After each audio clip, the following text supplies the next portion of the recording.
Hi everyone, how you all doing? Thank you for joining us this evening. Vin has very kindly offered to host a chat with the brands that have shared the fantastic June Club bottles with us. So we've got them coming on in a bit, but hopefully you've got your drams ready, you're sitting comfy, and obviously I can see you already started on the chat, so feel free to ask questions. But I will, let's see, that way, pass over to Vin. Hi everyone, I'm Vin. If you don't know who I am a subscriber to Summerton. I've been with you since Hatazaki, I think, is the first bottle I had. So Yes. it's got over a year now. I forget, it runs so quickly. Like you think it's going to be ages in between the 2 months, and sometimes it drags, but it really comes around quick. But yeah, I also run a YouTube channel called No Nonsense Whisky, so I'd be grateful for anyone to check me out if you're so inclined to do so. But today is all about the drams that we've received this month. I've lucky because I am an existing member, so I already have the Whiskey Baron bottle. We got that in December. And I should also say on behalf of Dan as well, sorry if you get any background noise. It's so hot where we both are in respective parts of the country, and we both got our windows open. So if you hear kids shouting and stuff, please forgive us the unprofessional nature of it. Yeah, I agree. Yeah, this is more of a chat, just so everyone can ask questions.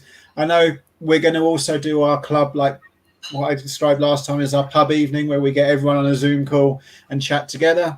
But I thought it'd be a nice opportunity to bring the brands on. So if you've got any questions for them, drop them into the comments, and we'll start asking, and we'll learn a little bit more about what they do and our delicious drops. I admit I've already started. I couldn't wait.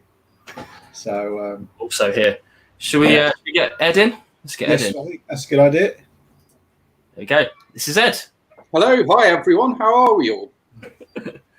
Fantastic, but a little bit hot. I almost went for the wrong F word there. It is rather warm today. It is definitely rather warm. I have fond memories of the Summerton Whisky Festival last year, which I recall was also a rather warm day. Yeah, if you're not going to have a hot day to drink whiskey, if you can enjoy your whiskey on a hot day, then you know it's a great whiskey. How about that? Too true. Yeah, that was the second hottest day last year. The festival this year was rather toasty. Thank you everyone for staying. I like the people who are outdoors. That was pretty sweet. The outdoor setups, the umbrellas and everything. You've done it well. So yeah, we're good. And also, last year's festival, actually, for those who were there, that was one of my first opportunities to taste the single cask, and where we started the conversations as to, is there something we can do together?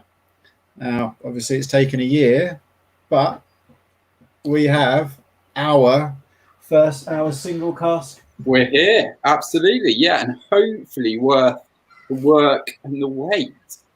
Oh, definitely. And I love that we've got our logo on it. I'm not going to lie. Both bottles have got a logo on. It makes me feel like the club, we're getting somewhere. I remember when we started, we had a handful of bottles and brands didn't even want to talk to us. Now we get our own logo on them. It's amazing. Yeah, absolutely. And I think for something like whiskey that is quite individual, quite unique, particularly where we're talking about single cask releases, actually the fact that you are able to collaborate, in your case with a fantastic club, and bring something really special, one of a kind to members is very fitting. And the fact that it then sparks a dialogue and a conversation just adds to, in my view, the enjoyment you get from a dram. I agree completely. Yeah, the story of it is half of what's going on. Well, I know you know about the single cask, and we've been talking for the past year, but would it help if I maybe introduce the single cask a little bit more and perhaps explain what we're about? I think so, yeah. I think that would be a useful thing to do. Awesome. Okay, well, let me introduce the company and then I'll introduce myself.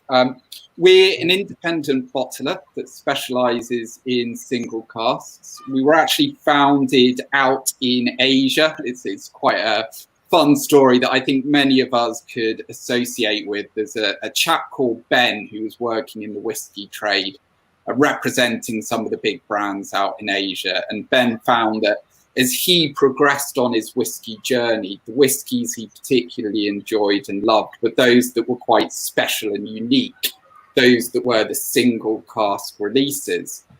And at that point in time, there weren't too many people doing these, but whenever he could find a single cask release, he'd snap it up, and before long, he had quite a big collection. So he thought to himself, well, what do I do with a flat full of single cask whiskies? And he lived out, I half wager, many of our dreams, and decided to found a bar, a whiskey bar, which is actually out in Singapore. Still there, still doing really well. And in the conversations he'd have with people in Singapore, he would love talking with fellow whiskey lovers who would say to him, Ben, this is fantastic. I love single cask. It'd be really great to have something that's myself, that I can put my logo, my name on it. So he started helping people get their own individual casks. And when he was doing that, supporting people sourcing casks, it became a logical extension to do our own bottles. We tend to focus on quite small batch releases. So at the moment we have, I think, about 24 releases out there. We try and aim to keep the quality really high.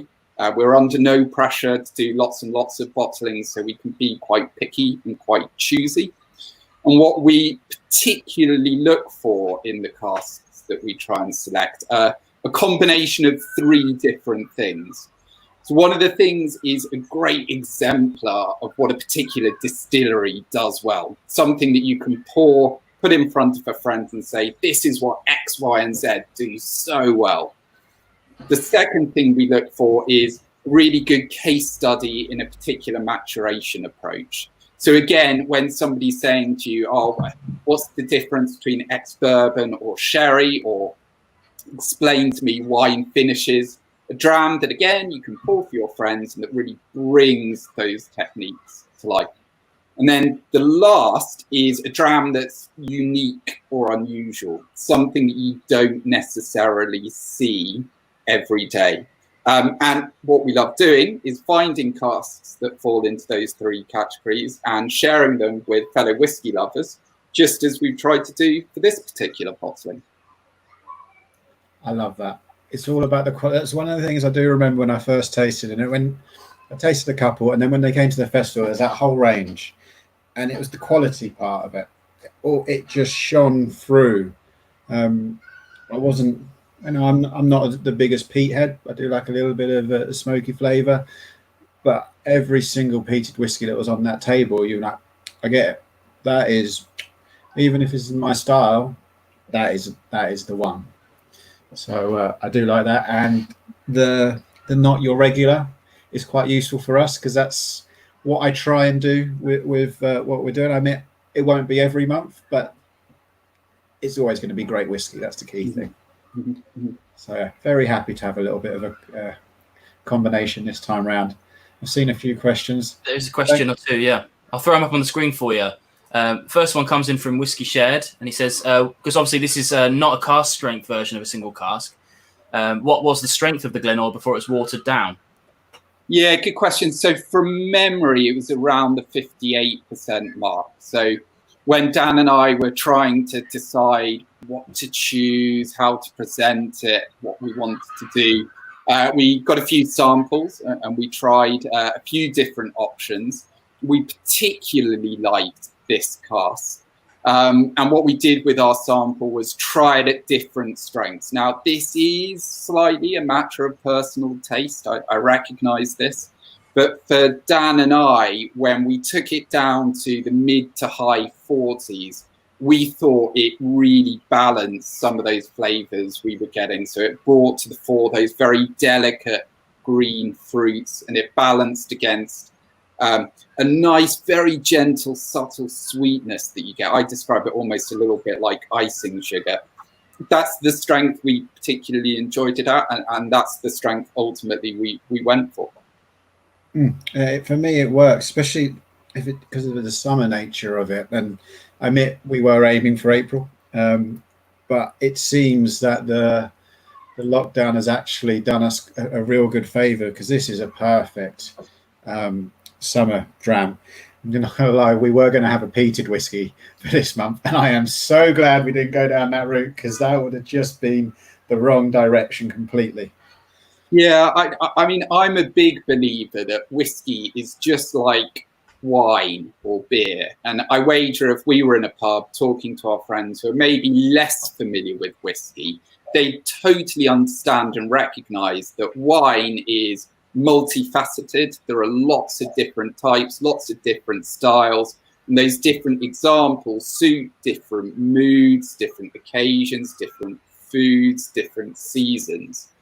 I think whiskey as a category is exactly the same. There are, as you guys well know, and as everyone watching I'm sure will recognize, so many different whiskies out there. And for me, part of the joy is slightly picking and choosing what whiskey I want, depending on mood or weather or who I'm with or what I'm eating. Now, I too love a big peated whiskey. I love a big sherried whiskey. And I'm not saying that they're necessarily pigeonholed against different seasons and different times of year. But what I do feel suits a hot summer's day quite well is a dram that is flavoursome yet quite restrained and quite delicate.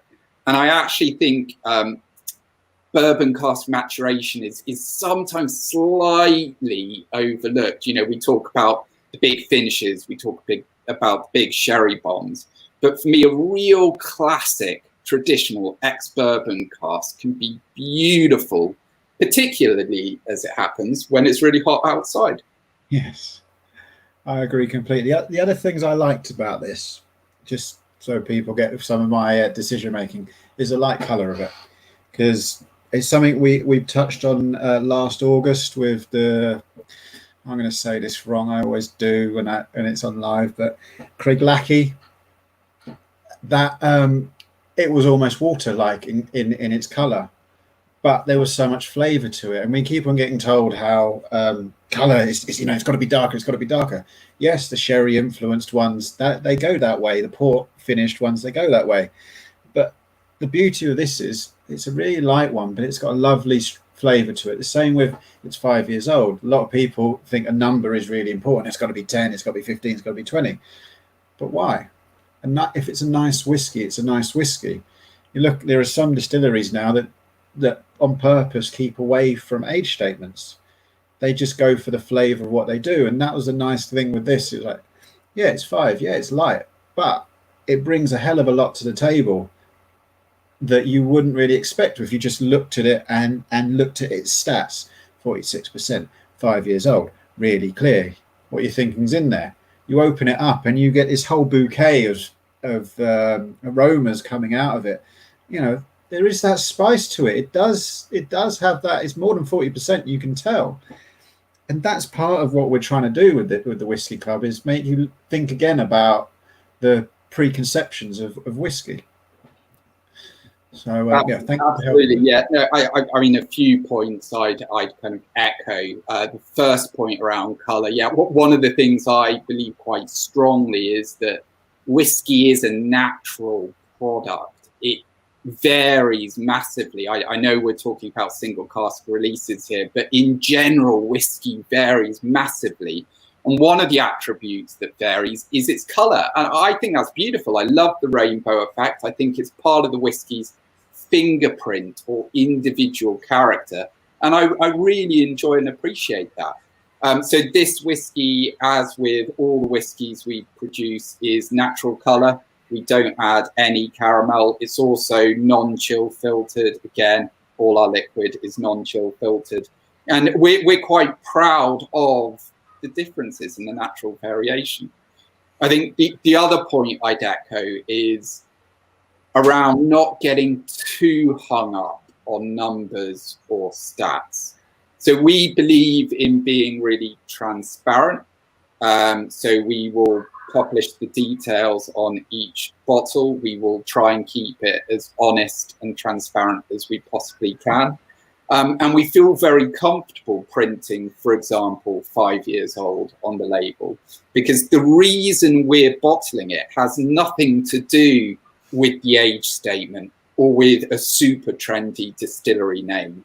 The reason we're bottling it is that we will have tasted dozens and dozens of different casks. This is a hard job. And we will have selected those that we really, really love. And it's those drams that we think are delicious that we bottle. Whether it's a 30-year-old Macallan or a 5-year Glen Ord is kind of irrelevant. Yes, we print it on the label, but it's kind of irrelevant. That's good, actually. That leads me into one of the next questions, which is, can you ask Ed how long it took you? It says him, but I guess as a company, how long it took you guys to decide on the awesome bottle shape and label? Because you've had this bottle shape since I've known the brand to be around. And I mean, I really like it because it gives you everything you need to know. Yes. Yeah, good question. Well, I would love to take full credit for that. I will be honest and give due credit to Ben, who came up with bottle design. So one of the things, again, that we really believe in, and it's part of the reason why I was really delighted to work with Dan, is that whiskey is best when it's enjoyed and shared with friends and fellow whiskey lovers. So when we were designing the bottle, we wanted to create something that echoed that notion. So the reason for the kind of square, quite distinctive bottle is almost harking back to the Victorian days of a crystal decanter, the days where you'd go to your sideboard, you'd pick up a whiskey when you had your friends round after dinner, you'd pour them all a dram, you'd proudly put the bottle in the middle of the table, and then you'd sit and have a conversation about it. So that's why we've gone down the kind of the square shape, because we wanted a decanter to pass around friends as opposed to a bottle to put on the shelves. The reason the label is offset is back to Dan's observation about colour. So whether it's light, whether it's dark, whether it's somewhere in between the two, we want to show off that natural colour. So by moving the label to one side, we get the colour to do the talking. And then, as you rightly say, Vin, we try and put the stats and the facts on the label because we want to be transparent. We want everyone to know what they're debating with their friends. But beyond the facts and the stats, we're very comfortable for the whiskey to do the talking.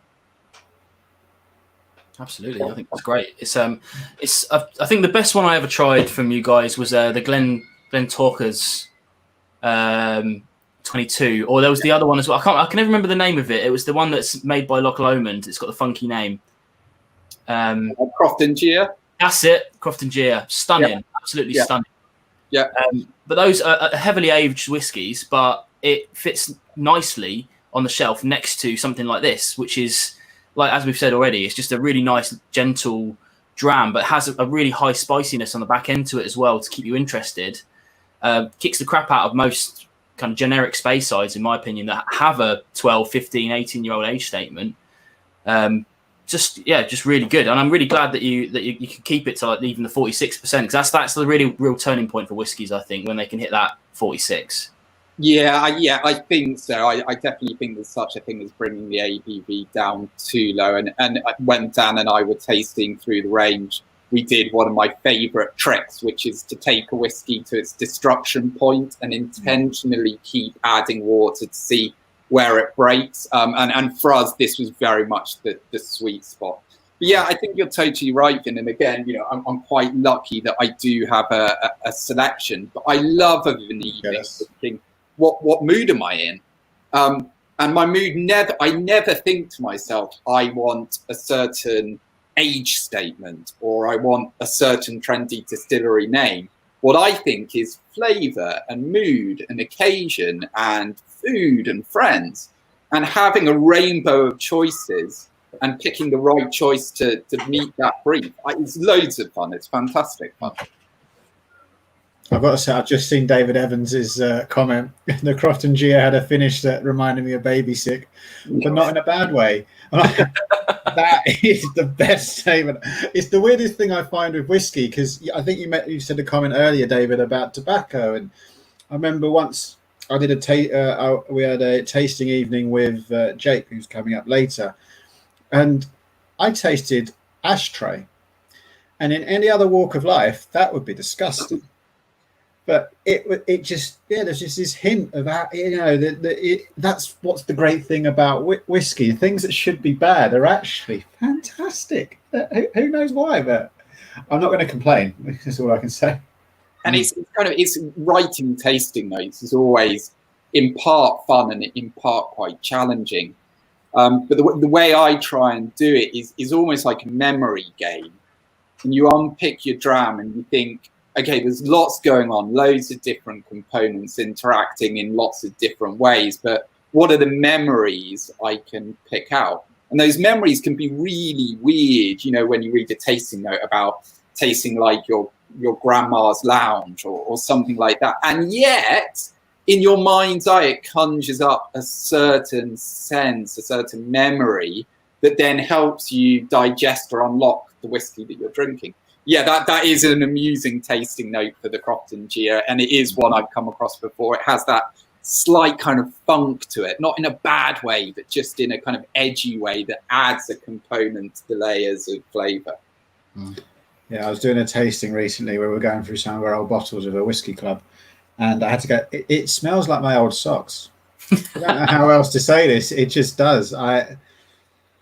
It's not as good as dirty blue cheese, but my old socks. If you like it, right? Yeah, that's it. I like my smell. There's a good question here for the two of you, I think, really, which come from Operation Blue Buffalo. It says, due to the club's rightful popularity, will this unfortunately be the last partnership with the single cask? Because obviously this didn't stretch to everybody so far in this month. So, and hopefully the club will only get bigger and more popular. I guess I'll start with this. Go for it. First of all, would you ever do more than a single cask? I know it doesn't quite work with the brand. Well, so again, I slightly lean on what I said earlier, that for us, we're interested in things that are great exemplars of a distillery, great exemplars of an approach, something unique or different, and ultimately something that's delicious. So I wouldn't ever take anything off the table. Clearly, what you're describing is a blend. And that's fine. No, and we're going blend. We're going vatted. Let's go as far as blend. I don't have a problem with blend, as our other exclusive was. It brings a new experience. It's another great example of a fantastic whiskey. So no, I would never take anything off the table, and as long as labels and descriptions are clear, honest, and transparent, I'm comfortable with that. I mean, my answer would be, and I would just kind of recognise, and I thank Dan and I thank everyone for being a bit flexible and understanding. This was technically due a couple of months early when we would have been fine for numbers. But the virus situation just put the whole industry into lockdown. So we quite literally couldn't get the whiskey out of the barrel and into the glassware. With planning and with kind of the opportunity to look forward, it is worth noting that there are lots of different cask sizes, and if you start going up to really big sherry butts, you can get far higher bottle out turns. So I think there is flexibility and options out there, and I loved collaborating with Dan and Summerton. As I say, the idea of sharing great whiskey and engaging in a conversation is what I and what the single cask are all about. So I definitely love to work together again.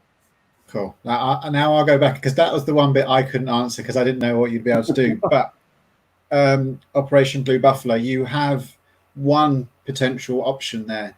It's something that I was open to. I don't want to do it very often because I prefer when everyone gets the same bottle, so we don't have this whole, oh, but I wanted the exceptional, there just weren't any more bottles, and I kind of went, all right, they're at the same price point, value wise you're getting the same thing, but there is that option of splitting it over a number of different releases and everyone getting a different one.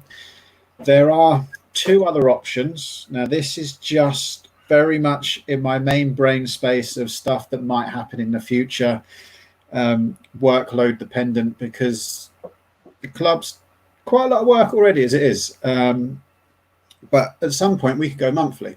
And when we go monthly, not that everyone has to go monthly, because whenever I say this, everyone, what, I have to pay twice? No. You get to choose if you want to go monthly. And also the people who join up bi-monthly go on the other month as well. It gives you the flexibility. But for the first few months of that new month, will be less than a single cask. And I would really love to maximize that opportunity and enjoy those single cask months whilst we can. That would be my aim. I'd love to have been single cask the whole way up until now, but those opportunities didn't present themselves to us.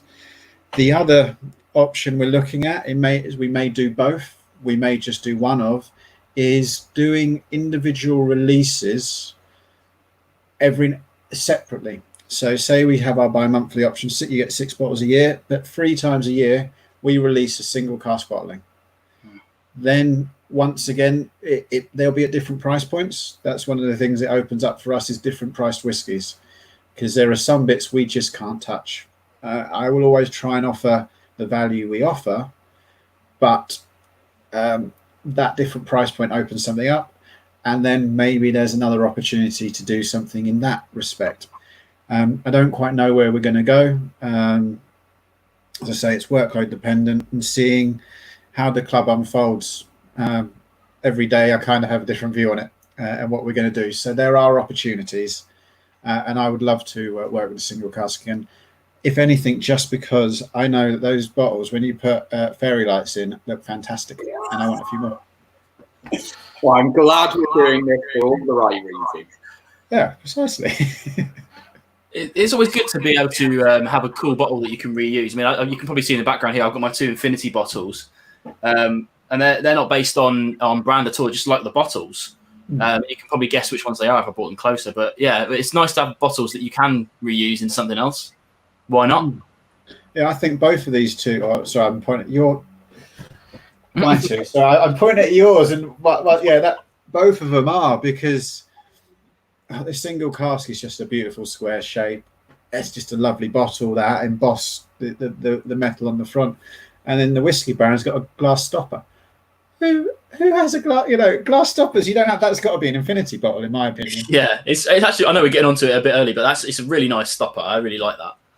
Yeah, I do. Yeah, sorry. We should be talking on the one we've got in front. Oh, I'm running out of this one too quickly. I'm enjoying it too much. Do you know what? I was thinking this the other day. I mean, obviously, it's only fresh in our minds for a couple of days now. Some people have opened them. Some people haven't. I tend to open them literally on the day that I get them, mainly because I want to start assessing them. But this is one of those bottles that if I don't hide it from myself, it's going to go pretty quickly. Which will be a shame, because I like to keep these Summerton Club bottles. They tend to be stuff that I don't see around, but I'll just kill them off because they're always really lovely. And like what you said earlier, Dan, like a great example is that first one I received, the Hatazaki, and I sort of looked at it and thought, no, hell is this? And I thought, it's nothing I would have gone for, but that's the whole point. I wouldn't have gone for it, and now I've got it, and I've really enjoyed it. All of them so far. Well, that's about the best compliment we can get for what we do. It's something I was on. This is my dram, talking about our last release, Grunty, the McMira bottle, and I said, in your Premier League table, I don't think it will come at the top, but I bet it'll be one of the quickest ones you finish. And for me, that's actually, I don't know, they're both important things for me, but if you keep coming back to something, surely that's the winner.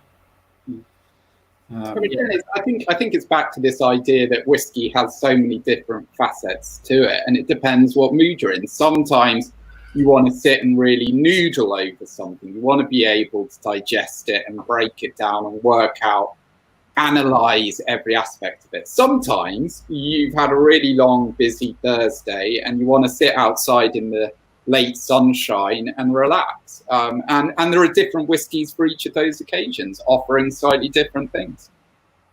I do agree, and I need to.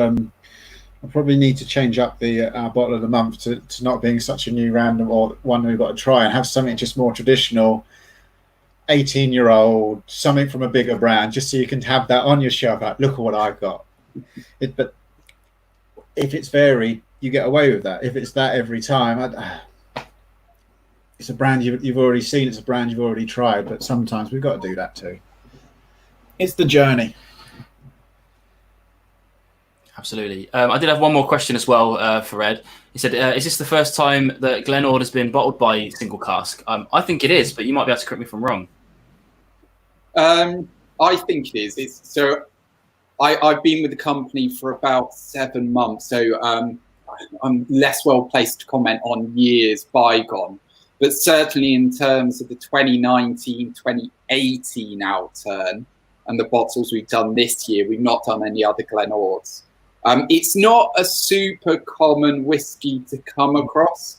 A lot of Glenord is used in blends because it does have a delicate, refined nature to it. It's a really good backbone of a well-constructed blended whiskey.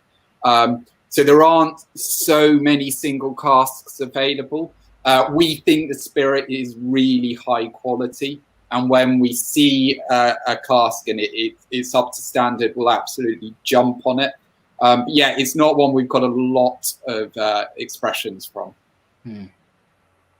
Yeah, I think that's fair. I think I've only ever tried a Glenord maybe twice or 3 times ever, and it's only ever been sampled. It's the first bottle I've ever owned of it, because it really is like, unicorn poop, isn't it? It's just, it doesn't ever come in a bottle of its own. Do they actually do an official bottling of their own? I don't think they do they? Not under Glenord. So I think under Singleton of Glenord, they do have a couple of releases that are relatively new over the past couple of years. I think a big slug of those bottles go straight out to Asia. So again, not super common on UK shores. Yeah, there's another reason why I liked it when we came to this one, and when you went, do you like a Glenord? Yeah. How many of our members will have had a bottle of Glenord? So yeah, that worked for me. I just got to quickly answer Operation Blue Buffalo. There was an email that came out at the end of last week to all members that had the deal on it. Had both deals on it, because obviously new members only got the Whiskey Baron bottle, and so that deal. Old members only got the single cask bottle and that deal. The email that came out, I think it was Friday, about it was a few days ago, about the members photo competition winners from last time. That has the deals on it, so just check through your emails. It's a good thing to do just to make sure we're not in your junk, because at some point there's going to be a useful email from us that you're going to want to read. Don't know when, but at some point. And talk about the members photo competition. Make sure you're all getting involved, because this month's prize I find really exciting. The three winners will get 100 cl sample of another single cask. Not cask, really. So I don't know what you're thinking of, Ed. Is it something you've never released before? Is there just a sample of something that no one will ever have had? Is that what you're going to win? Am I just putting the spot here? I think I'm not going to disclose what, but I think what I am going to do is cherry pick some of my personal favorites. So I think I'm going to just pick, obviously I love all our children, all our expressions, but I will pick a couple of my personal favorites, and it'll be really great to see what people think of those. Yeah, so I didn't know that, so I might enter now. So to enter, you've got to get a photo of your club bottle, put it onto social media, into the open bits, and tag us in, and put in the hashtag Summerton Whiskey Shots. And that's how you enter, and it's unlimited entry. So if you've taken 10 photos and you like 5 of them, you like 10 of them, put them all out there, and we'll pick one of the winners last time. I think he put 8 or 9 photos out. Chris, last drop, the one before when he won, I remember him putting a fair few different styles. Was there one with panties? There was one with you in bed. And then he did a video of it afterwards, which was fantastic. Yeah, just put them out, and you get a chance to win these fantastic, the taste of something different, something you wouldn't normally get hold of. We're also, just to finish off the competition, for new members that got the Whiskey Baron bottle, 20 of you will win a sample of this one as well, because we wanted a chance for everyone to have a chance to taste this single cask exclusive bottling of ours, because we're all about being fair, and that was the thing we thought could be the fairest thing we could do. So get entering, get your pictures up, so we can pick some favorites. Sorry, thank you. No, I think it's really good because, like you say, in a situation like this where we are split, luckily, I mean, we were talking in the comments about the exceptional when that came out as a two bottle outturn, and I got the blend over the grain, and I luckily I got to try the grain because I know at least 3 people that are also in the club that got the grain. Sadly, I preferred the grain, but that's just how it goes. But the fact is, I managed to get the opportunity to try it just based on the club and who was in it. And even if I didn't know those people, the Facebook group is a great place to go. So if you're watching on YouTube and you're on Facebook, join that club because everyone really gets behind each other. And if you want to swap samples, it can happen. Yeah, the whole thing is Summerton Members Lounge. I should know this. Something like that, yeah. The whole idea of it is a safe space for us to chat about whiskey. You know, you have to be a member to be in there. So straight away, you know that there's a general affinity towards whiskey for everyone. And I find that most, if not all, of our members are really nice. I saw a Twitter conversation where someone who's not a member at the moment was talking about how they thought they'd been shared a sample by one of our members of our new bottling, and it wasn't. So another one of our members came in and said, "Don't worry, I'll send you one." And it's just such a lovely community, and that's what the club's meant to be. It's not my club, it's our club, and I hope you guys feel that's how it is, because that's always been my aim. So thank you for being part of our club. Definitely, I think it's a good place to be. But then, you know, I'm part of it. I have been for a while. And wish I'd have joined sooner. That's what I always think when I see that pictures of that Edredale that you put out first. My God, I wish I'd known about you back then. Yeah, that was a special bottle that we could afford because we didn't have many members. Not gonna lie, we lost money on that bottle, but you had to the Aaron 18 in the old bottle style. That was another delicious one. The Balcones. Balcones, yeah. The baby blue. For me, that is almost one of the most relevant bottles we've shared because it's the first new whiskey launched in Texas after Prohibition.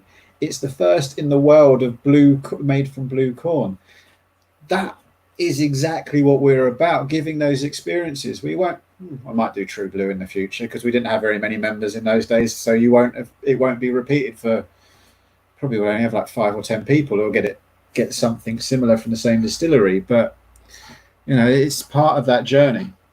I think it's really important. Fair play. Yeah, I don't have any more questions for you, Ed. I don't think I might have missed them. It's difficult to tell sometimes. But, if anyone's got any questions for you, Ed, how do they get hold of you? Yeah, so you can find us online at thesinglecask.co.uk, and you can contact me directly at ed@thesinglecask.co.uk.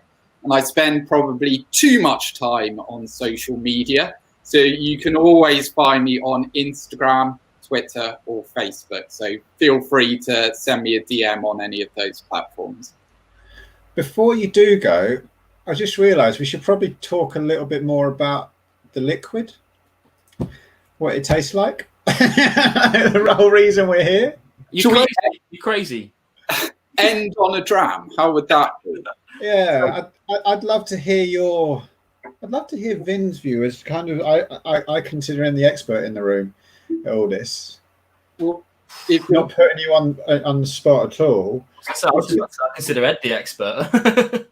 If you haven't already, charge your glass and let's have a dram to end on. So it's like everyone in the chat, if you've got your glass, I know some of you've got your Whiskey Baron bottle, but if you could just fire in 1 or 2 of the things that you smell, 1 or 2 of the things you taste, and what you think, you know, of how it lingers and stuff like that. That would be fantastic to get your opinions, because I've got to say the few days around the delivery are my most nervous, because I might really like this bottle, but then all of a sudden it's like, what's everyone else going to think? Oh no, what happens if they hate it? Oh no, that'll ruin it, and then it'll ruin the entire club. We'll lose all of our members, and it'll be awful. And that goes through my mind every single delivery. So it'd be great to hear what you think about it, including if you don't like it, because I can only learn about what people don't like by being told. So let me know, and hopefully I will like your answers. Please don't be too hot. Well, look, if everyone in the audience has a dram at hand, even better, and please do fire in your thoughts as we go. I'll lead you through what I think. Whiskey is inherently subjective. It's one of the things I love most about it, its capacity to bring friends together, old friends, new friends, and engage in a conversation and a debate about a particular whiskey. For me, this is an exercise in delicate restraint. You have big sherry bombs, you have big peat head whiskies, and they smack you over the head with a particular profile. This, though, is all about a really high quality spirit that has been carefully matured in a top quality bourbon hogshead and is allowed the spirit to shine through the whiskey. So we talked about the colour. If we start there, it is natural colour, so we can comment on it. For me, this is quite light straw. And I talked earlier about colour being part of the whiskey's natural fingerprint. I think that's something to be delighted with and to really enjoy. If we go to the nose next, I think this is a really nice perfumed, delicate nose. So I get kind of a nice floral perfume off it. And I find a slight buttery note to it, as if you've got the butter dish and you're just gently picking up some of that. And then one of the notes I get quite consistently with this whiskey, a green note. So for me, they're green apples, pears, maybe some grapes. And on the nose, I think the green apple skin and freshly cut pear come through really, really nicely. If we go on to the palate,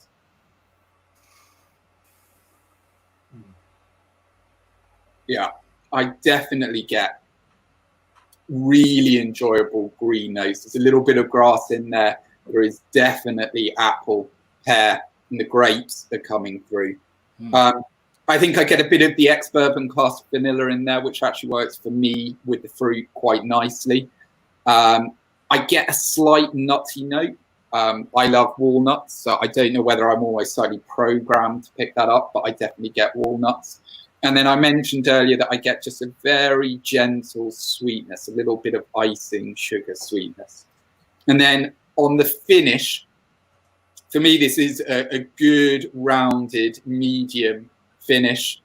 It's very pleasant. Finn talked about that little bit of wood spice that you've got coming through, just to keep it interesting and just to make sure that it does have a bit of backbone to it and a decent full stop to end on.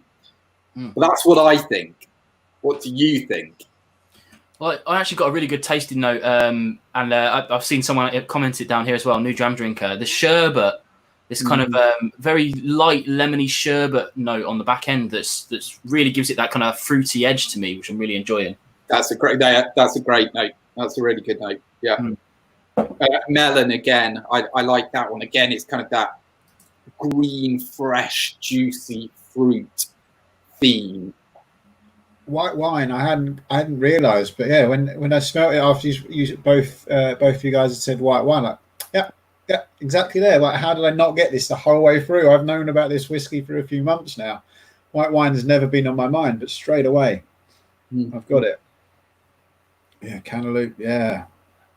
Hey, yeah. Quite fresh, and I think it's interesting, and I take quite a degree of reassurance from it. I describe this as a summertime dram. I think the fact that it's come out in June is actually perfect. And many of the tasting notes I'm seeing pop up on screen and that you're describing are the kind of flavors we might associate on a summer's day, you know, cold, crisp white wine, a bowl of grapes, apples in the orchard, pears, melon. For me, that is kind of summer wrapped up. Yeah, we got the timing right. Lockdown did us good. Yeah, well, I think it's brilliant. So thanks very much, Ed, for sharing this dram with us, and thanks very much, Dan, for allowing this dram to be shared. Wow, oh, thank you. I'm just someone who enjoys whiskey. That's all. Okay, shall we move on to the next dram? Unless you've got any kind of final closing comments you want to drop on this one, Ed? No, I think I'll just end by saying thank you very much, Finn, for hosting and having me on. Dan, as ever, it's been a real pleasure collaborating. And to everyone that's either watching this video or that's interacted with us on social media, thanks ever so much for taking part. Thank you for sharing your thoughts. And I hope everyone enjoys it. And I'm certainly very grateful for everybody's thoughts and for their positive comments. Nice. Awesome. Thank you very much, Ed. We'll catch up soon. Cheers. Hopefully, we've got the Whiskey Baron waiting in the background. Hopefully he can hear me. If he gives me a thumbs up if he's ready, I'll bring him in. He's ready. Let's bring him straight in. Nice. There we go. This is Jake from the Whiskey Baron. Say hi, Jake. Evening, gents. Hello, everybody. Very good evening. I hope everyone's well, staying sane during the lockdown. How are we? Fantastic. Yeah, good. Getting warmer by the minute. Yeah. Oh, don't. I tell you what. I thought I was going to pass out here. I hope you can hear me okay. I've got a fan on just here because I was getting a little bit warm. But yeah. I've got a wee one just down here, keeping the edge off. Touch. Good man yourself. Very good. If I drink gents, quick enough, it deals with it. Thank you so much for having me on. I can't see the comments. I was trying to figure out how to get them up because I see bits and pieces popping up. But if I miss anything key there, will you let me know? Because I can't absolutely see you or the comments. I don't know what's happening. Fair play. I mean, I've got a complete control over it here. So if anyone's got any questions for Jake about this particular bottle, then I'll throw them up on the screen so we can talk about it quickly. But this is a particularly good one because not only did the new members get a hold of this, but the existing members have had this since, December? Yeah, and we got a load of existing members who jumped back in and got extra. There you go. Yeah. An exclusive. Unfortunately, Vin, it's gotten to the point now where I took a bunch of the bottles off of Dan in the first place because I really did enjoy it. I finished all but one, which is technically company stock, so I'm not allowed to touch it. And he's now you sold out of the rest now, or have you kept everything's a little gone. I didn't quite do a good job of counting how many new members were coming on, and about a week before we were meant to finish, I asked Tom, how many new members do you think we've had? And he went, just give me a minute. I was like, I think we've got like 100 on. He's like, yeah, you got 160. Like, oh shit, I don't have that many bottles. Can you just check? And we've literally everything's gone. I've got a couple of extra bottles from Ed. Because I wanted to keep bottles number 1 to 1 to 5 or whatever it was. I think you got number 2. I can't remember which one you got. And I wanted to keep the rest of the first set because it's my first ever bottling with our brand, with our logo on it. Like, it's awesome. All gone. No, none of anything. But it's there to be shared, really. And so I'm glad. Now. Well, this leads into it nicely, which is why I just threw it up on the screen. It says, what witchcraft did Jake use to make such a great bottle of whiskey, or did he have to sell his soul? I think a bit of both. I think. I do too. I have no soul, new dram drinker. Look, guys, I sold it a long time ago when I got into the whiskey industry. No, in honesty, I think it was a bit of luck, and I think just good judgment. Basically, as a lot of people know anyway, particularly the older members, obviously you've watched the video. For any new members who haven't seen, you can download the Whiskey Baron app and you can actually watch a video with myself and Dan up in Scotland, the whole process. The app is free, so you don't have to worry about, it doesn't cost anything, but you download it there, go on to the Summerton Club and it'll show you sort of the whole journey. But originally we were looking at just a single cask. Obviously Ed and the single cask have just been on. The problem with this sort of thing is when you have too many members, you can't really do a single cask anymore. But Dan and I met, it was a year and a bit ago now. It was at the no, it was. Was it a year? Nearly 5 days short of a year ago. There you go. God, isn't he a romantic?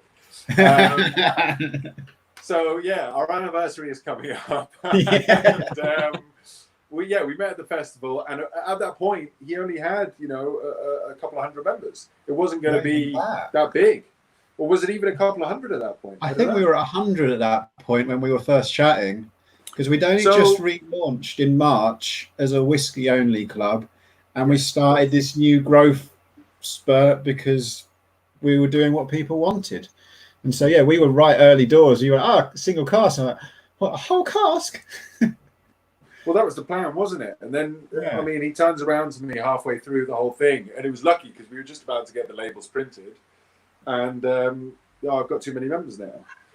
So then it was sort of the quick thing of, right, okay, well, we need to get something together, and hence the blend. So the original cask we were looking at, well, it was between a Glenfarclas, a Glen Tockers, and I think a Glen Rothus, if I'm right, Dan. I don't know. Maybe there was a lot of Glens, yeah. Yeah, there was a good few Glens to pick from. And then we ended up blending the Glenfarclas with the Benriach, and marrying it together in the Oloroso cask. So yeah, I mean, I don't know, witchcraft. I'm glad people seem to enjoy it. You know, for me, unfortunately, I'm not drinking it. I thought I'd see if I could find something vaguely similar, but it's a very unique dram. It's very difficult to replicate, even with all my cask samples there. I was, trying to be a bit of an alchemist. It didn't seem to work. But that's the beauty of it, because it started off as we were going to do a pure flavour of one distillery or one style and give someone a real full-blown impact of it. Then when we had to switch what we're doing, it became a completely different opportunity. We then changed the goalposts and went, we're going to give people this really pure attempt at, or something completely different. Show what the youthful spirit of Benriach can taste like, but putting it in a format that's a hell of a lot nicer, in my opinion, and a lot more to it, and a lot more depth, and a lot more flavors. There's just layer after layer after layer after layer that you'd never get if you were just going down one distillery, one style. This married Benriach, Glenfarclas, Oloroso octaves that were still dripping with sherry like a couple of weeks before we put them in. That you don't ever get. So it was interesting, and that whole journey that diverted completely, but it seems to have worked. So alchemy. I've just seen that question there from Ian, and I think that's a fantastic question to even consider that there would be any spare, Ian. I think it might be a little naive, sir. I like the angle that you're trying to take there, and if I ever do have any spare, I will, of course, let you know. But no, in honesty, you get, when it comes to a single cask, you either, you bottle it, and the extras are either used as samples, or some warehouses have to take a small sample and have it on record for HMRC. So the sort of the bottles that don't have a full bottle, the 0.2, 0.4 of the bottle that you're left with, they're just sort of put to the side. Yeah, Jake share. I like that. Exactly. I'm a thirsty boy. I've got to be fed. But going back to what Dan was saying, I think it ended up, I think, better than what we had originally. It was a bit of a nerve-wracking road. Whilst we had sampled the Glenfarclas, we hadn't sampled the Benriach because we didn't have the time. It was a split judgment call. The Benriach wasn't what I thought it was going to be, but it ended up working really nicely. The Oloroso casks, as Dan says, they were so fresh, and even though they were only in there for a couple of months, it was a really short amount of time. That's 6 weeks, wasn't it? 5 weeks. I don't, in all honesty, off the top of my head, I can't remember, but it was a very short amount of time, and they still had a good impact and really rounded it off from where it was. But we still get that wonderful distillate, and we know where the Benriach and when the Glenfarclas are sort of meeting. I think anyway. Talk to me, Vin. You're very quiet there. What do you think of it? Well, I think it's lovely. I'll tell you what I was thinking. Because it's so hot today, and we've just had this kind of really refreshing dram. I was thinking it's a shame that we weren't having this conversation in December, because this the nose on this thing. Obviously, I know you don't have it in front of you, but it's so like quintessential Christmas. It's unreal. It's like crazy, like cloves and And I mean, I hate to say typical sherry notes, but it is in kind of like dried sherry and all that. But it's it's exactly what I would expect from a Glenfarclas, and I would never in a million years have guessed that this was mixed with a Benriach at all, because it's got a weird funk about it that that gives it an extra dynamic. But I wouldn't have been able to guess it. No way. For sure. I definitely agree. I mean, for me, the Christmassy notes definitely. Cinnamon was what hit me throughout. As we're saying, from start to end, it changes quite a lot. For me, cinnamon stayed kind of consistent throughout. I got brandy cream on the front end, clove on the back end, I remember. Also hay on the front end, which was that sort of funky, separation. And then a lot going on in the middle, touches of orange and zest and really interesting different bits and pieces. Talking about it now, I'm going to find it really difficult not to open that singular bottle under the company name this evening, lads. But yeah, it's a journey. It really is. Like I say, personally, I can't say I've had a whiskey quite like it before. It's certainly, maybe not the best sort of dram for a day like today, because it's heavy hitting and maybe not easy to drink in direct sunlight either. But yeah, I think it's definitely got something great to offer, and I loved the whole journey with Dan. It was really enjoyable putting the whole thing together. Oh, I love that. I was just reminding myself of the ABV of this as well. 57.4%. It's an absolute monster. It's up there. Yeah, if you're going to do it. Yeah. It'll give you a good kick in the nuts before it gives you a kiss better. Yeah. The one thing I really like about, there's many things I like about it, but it's the fact you've said you can't replicate it and you've got your samples at home. It's like nothing else you've ever had before. And that's fantastic for the club. What we've done is we've given everyone experience that will never, ever be repeated. And I don't think we could, even if we tried our hardest, ever repeat that whiskey. And that's another beautiful thing about what we do. Our aim is new experiences and sharing something different most of the time, because I'm not going to be able to do it every time. It's quite difficult. But we really hit the nail on the head with this, because I have to say the response was amazing. I was delighted with the response. Obviously, when you've got a club with a few hundred people in it, you're expecting at least 10-20% to be like, this is not my thing. But we had a wonderful shout out. It's great because when Dan first released it, I had a load of emails from these random people. So, who's this? I haven't sent out this order. I've received my order. I love it. This, that, and the other. And I was realizing, it's the Summerton Club, and I was copied in on it. And I've started having it again. So for everyone who's sending messages, whether it's good or bad, thank you so much for sort of sharing your thoughts. I'm glad that most of you seem to like it. I've been talking with Dan. We're hoping to do something else again soon, and we'll hopefully please you again. Thank you, Malcolm. You're a good man. I'm glad you enjoy it as well.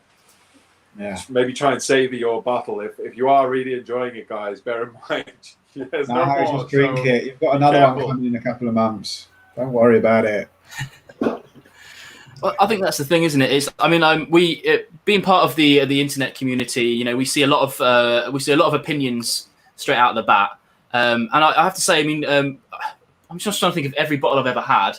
There's only maybe one time that I've opened my bottle of Summerton and just gone, this, I can't wait to open this, because I know what this is. And that was the Craigellachie 12 from Douglas Slang. And it's stuff like this where you sort of open it up and you go, it's like, don't know anything about this at all. And you go, sound, you go pop, and you go, bloody hell, all right, okay. I wasn't expecting that at all. And it's the same with this, before I'd worked with Dan on this, I didn't know who you were, Jake, and now I do know who you are. You're on the radar, and, if this is the only one of yours I've tried yet, and I do need to check out some more of your bottles. Yes, you do. But, yeah, if this is even close to the top. Have you not tried other stuff, Vin? I'm going to get some samples in the post to you, so you can figure out which one you like the best. Little fish. I know. I'm easy now. I've been in the sun too much today. I'm an easy catch. They are like the Founders Collection. I've got a bottle of Fettercairn, and it's one of my favourites. I did work part of the London Whiskey Club tasting there the other week, Dan. I thought it was really good. I can't remember who it was now. we were all talking about it. And one of the gents there writes the notes for the club. And I did the tasting sort of backwards. I go, Bunahaven, Glen Rothes, Feta Cairn. And we came to the Feta Cairn, and he seemed really pleased with everything else thus far. And he says, Jake, I'm going to stop you here because I want to make you aware of something. Obviously, I'm writing up the notes for the club. I just want to let you know now I've never tried a Feta Cairn that I like. I was like, all right, okay, no worries then, no pressure. He's like, I just thought, it was worth noting it now so that I don't, dig you, completely rip you apart and you're thinking that it's something personal. I was like, okay, fine. So anyway, we go into it and everyone's drinking and people start popping up. Oh, this is really good, actually. Oh, I like this, like that. And he was kind of quiet. I was kind of waiting for the hammer to drop, and then he comes back up onto the screen and goes, I'll tell you what, this is bloody amazing. And since then, they dubbed it the Better Cairn. So nice. It seems to be, I have to say, it does seem to be a favourite. And speaking of drams for hot weather, I'm sure you can agree, Dan, having tried it, that is the sort of whiskey you want to drink on a day like today. It's so light, so easy. Goes really, really well in like a highball. Oh, yeah. I like the sound of that. Yeah, to be honest, if we had run the festival physically, I was actually looking for mixer brands to give us a load of soda water for the festival. Just like, if it's going to be this hot again, you can have your whiskey taste it. But how about try a highball just to not die, quite simply? Yeah, straight up, absolutely.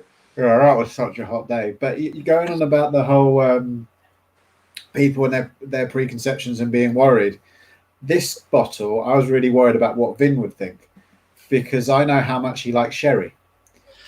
And I avoid it like the plague, to be honest, because not because there aren't good sherries out there. It's just because a very high percentage of them that I try, I get this horrendous sulfury note on it. So I'm always a bit tentative when I have that first pour.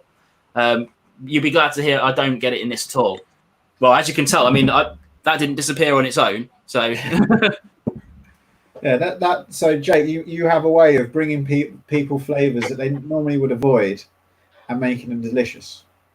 Well, I appreciate it, gents. I'm glad you enjoy it. I mean, hopefully we can continue doing our job right. It seems to be going well thus far. Obviously, we've got some interesting stuff coming up and a few different bits and pieces in the pipeline. So, yeah, you can keep me posted on my progress. Keep me honest. We should have probably done this at the beginning, but it's probably a good time to say, because there's a lot of people, this is their first experience of you, like who you are, what you do. It'd be good to share a little bit about yourself and the Whiskey Baron. Sure, okay, yeah. I mean, I don't have as long as Ed did, gents. Unfortunately, I won't be able to stay on for too long. But to give you guys a breakdown, anyone at home who hasn't sort of come across the Whiskey Baron before. My name's Jake Sharp. I'm the founder, director of the Whiskey Baron. I founded it at the beginning of 2018, having been in the industry for about 3 or 4 years at that point. And essentially, the Whiskey Baron is here to bring you different experiences. That's what it's all about. It's all about sharing experience with you. We want you to try new things, exciting things that you've tried before, but put a different spin on them. And essentially start conversations with everybody. The face of the business is the brand, the bottles, what you're enjoying now. Obviously, the bottle that you guys have got is a joint label with Dan. So we've got his wonderful sort of Summerton Club antlers on there. I thought the sort of collaboration and the way the two brands met up just worked really, really nicely. So hopefully you guys like the look of it as well. We've got our Founders Collection at the minute, which is all single cask whiskies. They are the casks essentially that allow me to start the business. So the Glen Rothes was the first cask I ever bought.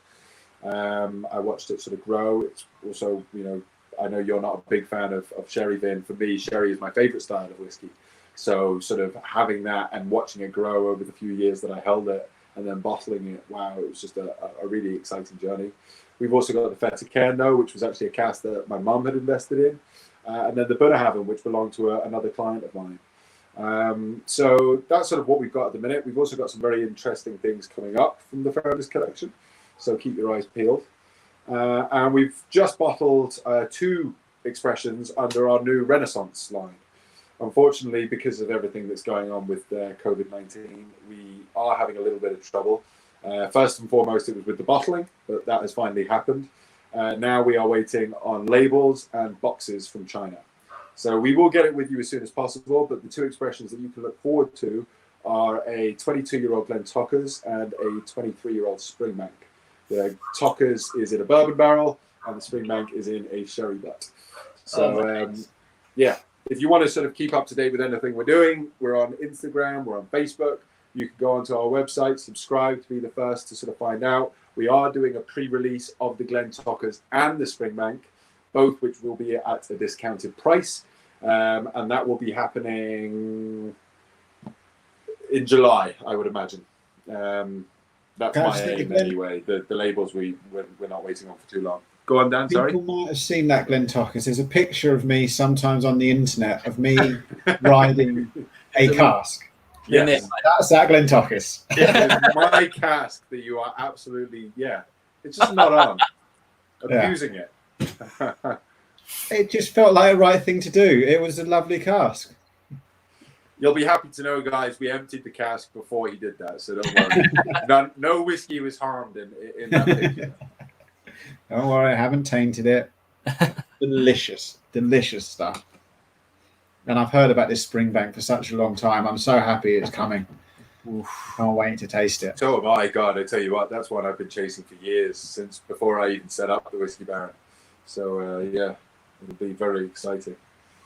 But yeah, I mean, can I answer any other questions? Is there anyone at home there want to ask me any questions? Or Vin, I mean, I don't know. I really appreciate you having me on, obviously. I love your channel, and it's great to have you on. I will definitely be getting you some samples out, because I'd love to hear what you think of our other stuff, particularly the Glenrothes. I want you to be brutal with me. So, well, to hear your thoughts. It's funny because we were talking a little bit about the Fettercone and stuff like that before, and Glenrothes is another one, and I think Whiskey Shared mentioned it here as well with like Jura and Dalmore. All of those four of distilleries. I mean, I haven't tried everything they've all put out for sure, but generally speaking, I find them all a bit underwhelming. Like Fettercone is a great example. I sent the two samples, the 12-year and the 28-year. The 28-year was lovely, but my God, 360 quid. Are they mad? I know. And to try some independently bottled stuff where it hasn't been interfered with by the PR department at the distilleries is an astounding thing. Definitely interested in trying that Fettercone for sure, and the Glenrothes. Yeah, I mean, I'll try anything at least once and say whether I like it or not. There's no biggie. That's all we can ask you for. Yeah, no, I'm not asking for a good review. I just want your honest thoughts, man. It'd be good to hear.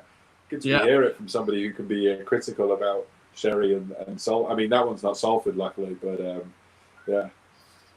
There's twice with that I've given a bottle out, and I know Vin's going to review it. I'm like, oh, how's this going to go? Because I know there's some notes in there that you might not like, because it was the blend. It had the Macallan in there. Do you know what's funny? I've got the grain here because the friend who lent me this for the review. He lent it to me before the lockdown. Hopefully, I think he's watching, but I've still got it. It's really hard not to tap into that. But it's not that I don't like the blend, but I don't really sit well with Macallan. They always Salford to me. So it's just got that like edge to it. But I've still been able to drink it. It's not like I think I said to you, it's the first Salford jam I've ever been able to drink. And maybe that's me changing, because it usually tastes like rotten eggs to me when I get sulphur, which is really off-putting. But, that's not a flavour you want really to be. I know we were saying about how bad flavours are good in whiskey, but there's the odd one you try and keep away from. Yeah, and if something doesn't sit right with you, like we were talking about ashtrays earlier, I hated peat 4 or 5 years ago, but because of the channel, I decided I had to branch out and really plug away at trying peat and easing into it, which is what I had to do. Now I'm a massive peat head, and that ashy thing I'll go for.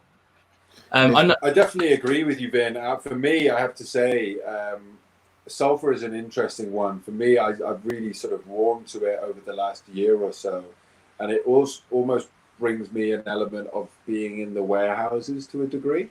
But it's really interesting how your palate does change and develop. What I found really interesting, I was listening earlier when you were on with Ed, somebody was saying about the baby sick.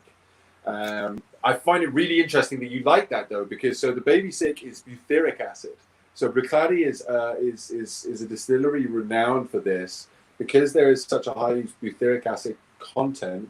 People get one of two things: they either get bananas or they get baby sick. But I've never heard of anyone say that they like the baby sick. So I mean, my journey keeps changing and developing as well because I'm learning new things all the time. For me, I get the bananas more so, but each to their own, I suppose. I know you're on the clock here, Jake. So have you got any closing comments before you want to head off? I want to give you a bit of an out as well, because there's that. Angela wants to hear more about the Springbank because she's got a friend that's got a few barrels, and maybe Jake would be interested in a few barrels. Great to compare. Okay, yeah. So I'm always interested to compare, Angela. If you want to send me a sample, I'm more than happy to send you a sample. Let's trade. You can. Anyone who would like to talk to me about anything this evening, actually. I'm probably not as good as Ed is. I run the company by myself, so I do get swamped from time to time. But please do drop me a message on Instagram. I don't run the Facebook personally, so Instagram is better. Or on my email is jake@thewhiskeybaron.co.uk. Whiskey spelled the Scotch way, not the Irish way. So jake@thewhiskeybaron.co.uk. I will do my best to get around to you guys as soon as possible, if not on the day of. And yeah, Angela, with regards to those casks, I mean, if your friend is ever looking to bottle or sell them, I can probably be of great assistance. The Springbank cask we just bottled belonged to a friend of mine who I actually went to school with. So this guy, born the same year as me, 94, and his dad bought him, by the time he was 6, he bought him 6 butts of whiskey. A 94, a 95, a 96, a 97, 98, and a 99, all from Springbank. Now, I mean, if there's any dads out there at the minute and you want to do good by your son, buy him 6 butts of Springbank. I can't think of a better present. This guy held on to only 2 of them, unfortunately, up until now. The rest were sold to independent bottlers throughout time. But I've just managed to get him an exceptional deal on the second one. So we bottled one at a good price to us, and we brokered the other one. And, well, let me put it like this, Angela. He's going to be buying his first house with the proceeds of the sale. So if you would like some help in that department, I'm always more than happy. As I was saying earlier, the face of the business is the bottles, which is my passion. I love sharing whiskey. It's why I'm on here with you guys this evening. If any of you are interested in trying any of our other whiskeys, by the way, you can buy sample packs online. I might hit, I think I've already hit down up with a few discount codes, but I might hit them up with a discount code for all of your members for the sample pack as well, Dan, just so that they can try it if they want that as well. Yeah, William. So just in case anyone didn't hear earlier, there was an email a few days ago with the winners from the members photo competition that had the discount codes for both the Whiskey Baron and the single cask. If we get something for the sample pack, we'll send that out separately. But also don't forget to enter your members photo competition. Anyone who didn't hear it before, get your pictures up of your club bottle. All the new members, you get them up. There's as well as the free single cask samples from their cask, there's 20 samples from our single cask exclusive that new members can win to taste that bottle. So you get your Whiskey Baron bottles out there, tag us in Summerton Club and put Summerton Whiskey, hashtag Summerton Whiskey Shops on there, and that's you entered. Enter as many times as you want, and we will pick 20 new members who've got their Whiskey Baron bottle to get another one. So get a sample of the other bottle. So get, and guys, tag us in that as well. We'd love to see your pictures. I've seen a few already. They look great. Please do share it. It's what we're all about. Yeah, we love that sort of stuff, you know. And yeah, sorry, not to take away from what you were just saying there, Dan, but what Angela brought up was very exciting to me because Springbank doesn't come around often. So what I was going to say, Angela, is the front of my business is the bottles. The back end, I do trade casks. So I'm always looking for new and interesting ones to buy. If any of you do have friends like Angela who has interesting stuff or just casks that they don't know what to do with, please get in contact. We can definitely work something out. Can I just say Jake has helped me buy so far. Oh, amazing! Well, I'm glad to hear that, Angela. The Whiskey Baron bottle is the favourite of presumably of the subscription. Yeah, of what we've done of the club so far. Sweet. Well, hopefully you'll enjoy the next one as well, Angela. Can I answer any other questions, guys? I've actually texted my client to push the call back a minute because I don't want to rush off. So if there is any questions, please, whether it's yourself, Vin, or Dan, or I don't know, fire them over. So we've been talking about things we might be able to find for the future. Have you found any interesting sherry butts? Interesting sherry butts, God. Not to put you on the spot at all in front of all the public. No pressure, right?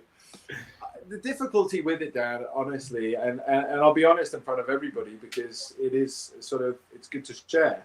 The difficulty with the club is finding something that's great on a single cask level that is also affordable. Bottling single casks that are of good quality, it's not cheap.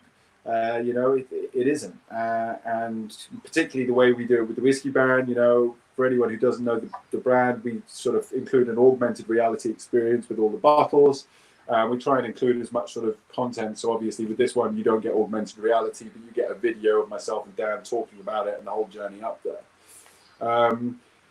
With that being said, I'm always on the lookout, Dan. I'm just trying to make sure that it works out really well. I was listening again earlier to what you were saying, something that we've talked about a lot, getting those sort of quarterly releases that are sort of in between your bi-monthly bottlings that maybe allows you to tap into something, not crazy money, but just a little bit more upmarket. Even just jumping from that 50 to that £70 marker, already that opens up so much. But no, we've come across some really interesting stuff recently. Today, I've just bought a Dalmore 2010 cask, and I'm looking at a Bunnahabhain sherry butt from 2008. We're always looking at new and interesting stuff, though. Obviously, my sort of focus at the moment is getting these two, the Glentockers and the Springbank, out there. I'm also looking ahead at our next few. We may have a Port Charlotte coming up, which is very exciting. I don't want to say too much. I see your face there, Vin. You might see the top of a tin just here. That's coming up for review in a couple of days, and that's I've forgotten which one that is now. Actually, I think it's a 2008 Isla Barley Port Charlotte. That's okay. Absolutely astounding. So I'm a big fan. You're a big fan, yeah? Yeah. So what we've got is, and I'm just trying to figure out, it's a Port Charlotte in Von Romane wine cask, so red wine. And as I'm sure you guys know, when it comes to wine casks, you need to be really careful with the finish.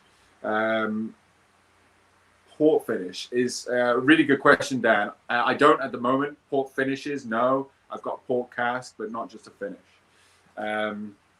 But with wine and with port, actually, the casks, you've got to be really careful when it's matured exclusively. Finishes are easier, Daniel. So it's a really good question. But when it's matured exclusively, I find that peated drams have this wonderful roundness to them. Whether it is something like a Port Charlotte, a really rich medicinal Isla TCP sort of thing, or if it's more of a Springbank sort of, cigar boxes and smoke and that sort of thing, leather. I do find that it works really, really well in wine. Now, the Port Charlotte we're looking at, it's just whether or not we can get any more out of the cask. It's going to be turning 13 shortly. It tastes incredible. I don't think I've tried a Port Charlotte that I like more than it ever in my life. It's kind of like the MRC on steroids for anyone who's tried the MRC. But yeah, we might have that coming up. Do every cask before it's purchased or almost bought blind? That's a really good question, Whiskey Shared. So do I try everything I buy or are most bought blind? Complete honesty, most whiskey casks are bought blind. If you're able to try your cask before purchase, you're very lucky, but you're also most likely going to be paying a premium for that privilege. What I do is I buy bulk of stock. So like I say, the main part of my business is dealing casks. I deal casks to trade, so to private sort of independent bottlers and between distilleries, etc. But then also I sell to investors. So what I look to do is I buy stock, I cherry pick the best bits. I then either hold that under my own name, under the business name, or I sell it to private clientele who are looking to work with me. And they essentially hold it, and then when it's ready for bottling, I'll buy it back and bottle it. The rest of the stuff that I'm not as keen on doesn't sort of meet the Whiskey Baron criteria, so to speak. I'll broker it on, or something of that nature. Maybe use it in a blend, something like that. Keep it for a different project. Yeah, Definitely. I hope that answers it. Just so people know, complete honesty and openness. Jake's helped me buy a cask for me personally. With the view, I don't know if it's an investment. Half of me is a distillery that I'm quite interested with. We've actually done a bottling we've released something from that distillery a couple of years ago, and I really liked it. So it might be an investment. It might be something that I bottle in a few years' time just to enjoy, and that's one of the great things I love about Jake is he can help me in every part of my whiskey fund. Yeah. Well, that's what we're hoping, Dan, isn't it? I mean, what would be great is if we could end up bottling that cask for the club.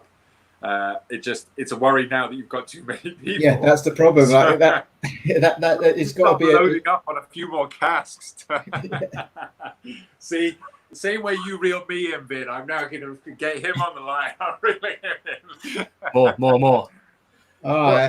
All right, maybe. That's it's such an interesting business because you and I have had a conversation, haven't we, Jake, about potentially looking at doing the same thing. I'm unfortunately not in a position just yet to do so, but knowing someone like you is ideal. If further down the line, if No Nonsense Whisky becomes a real thing rather than just a hobby that it is right now, I would gladly put out a No Nonsense Whisky bottling at some point. But it's got to be viable at the time.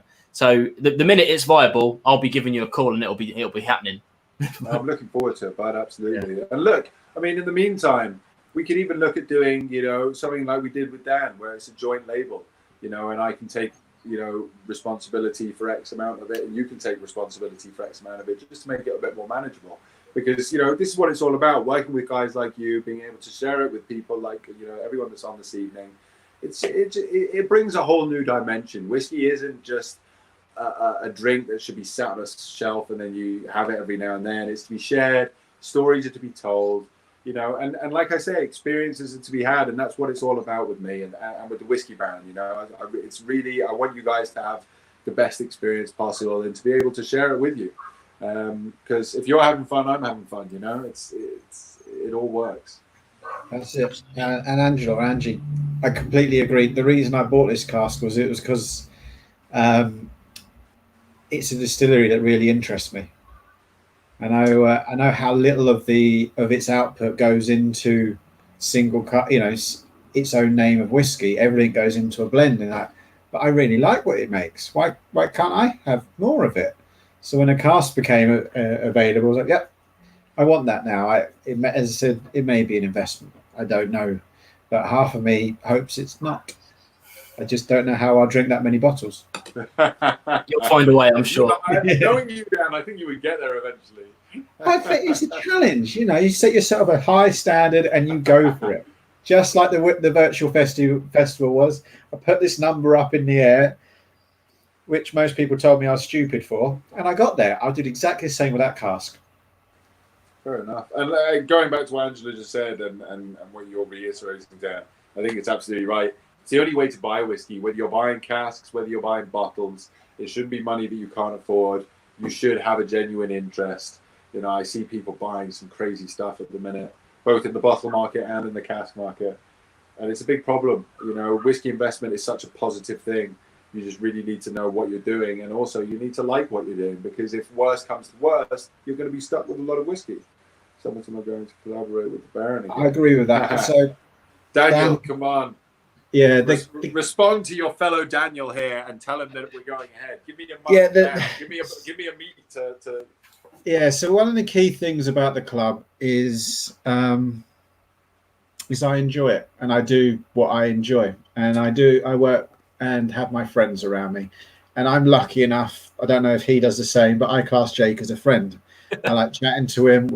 We call each other up on the phone. He's had to help me get out of a bar before. I don't know how I left it and paid the bill and stuff. I can't believe I still have my coat, kind of thing. Like, he's a good friend, and because of that, we're always talking about what opportunities there are. And it might not be tomorrow, it might not be the day after, but we are talking it with the hope that we can do more things. Going back to what we said earlier when Ed was on about the different opportunities, or either we go monthly, that opens up single casks again.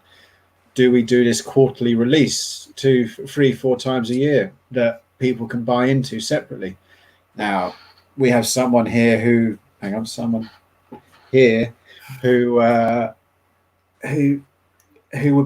a perfect person to talk to about getting stuff like. I said to him before he didn't know we were doing the grain from the exceptional. So I really like grain whiskey.